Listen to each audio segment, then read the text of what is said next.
All right, welcome. Let's talk about your higher PE exam. There's this one little word that pops up all the time. On the surface, it looks super easy, but honestly, it's often a trap that costs students marks they really can't afford to lose. So today, we're going to make sure that that doesn't happen to you.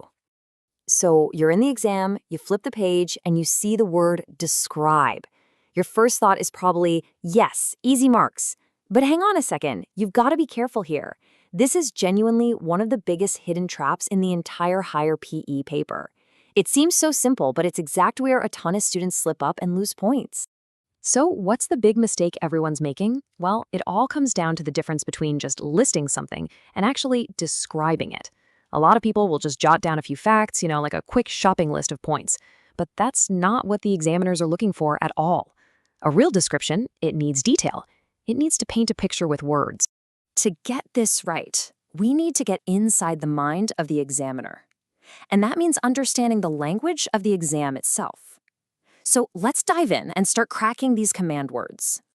Okay, so what even are command words? Think of them as direct instructions. They're not suggestions, they're telling you exactly what to do and what level of thinking you need to show to get the marks. The best way to think about this is like a ladder. Right at the bottom, you have identify, which is basically just naming something, but describe is the next rung up. It's a step up in detail. And you know what? It's the foundation you need to climb up to those really high mark skills like explaining and analyzing. You can't skip this step. This right here, this is the exact mindset you need to have. When you see that word describe, your job is to become an artist. You need to provide the characteristics, the features, the what it looks like, what it sounds like, what it feels like. You're showing the examiner that you don't just know a fact, you truly understand. Okay, so that's the what. Now for the how. How do you actually structure the perfect answer every single time? Well, I've got a simple 3-step framework that is an absolute game changer. Here it is. It's that simple. Step 1, make your point.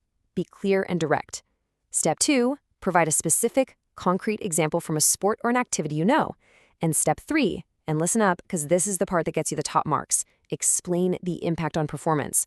Why does this thing you're describing actually matter? See, this shows the examiner you're not just repeating something you memorized, you're applying your knowledge.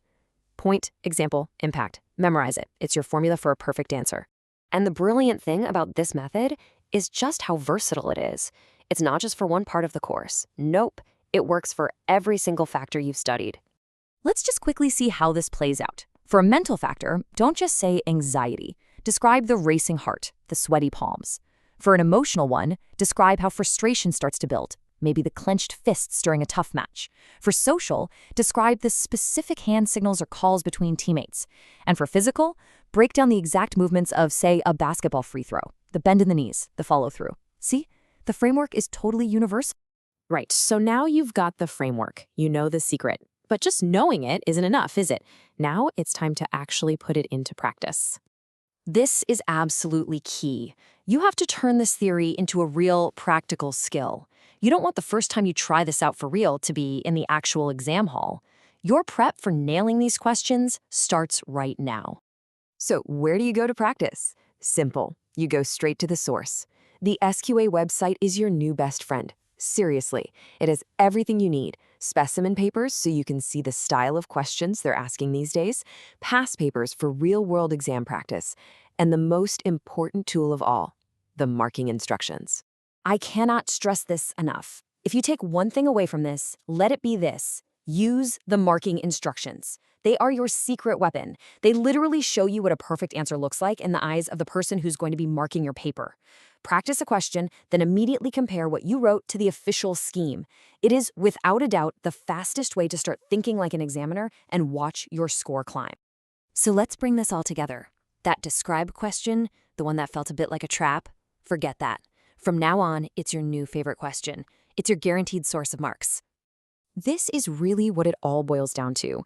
From this moment on, every time you see a describe question, I want you to see it as an opportunity. It's a chance to show off just how much you know and how deeply you understand this course.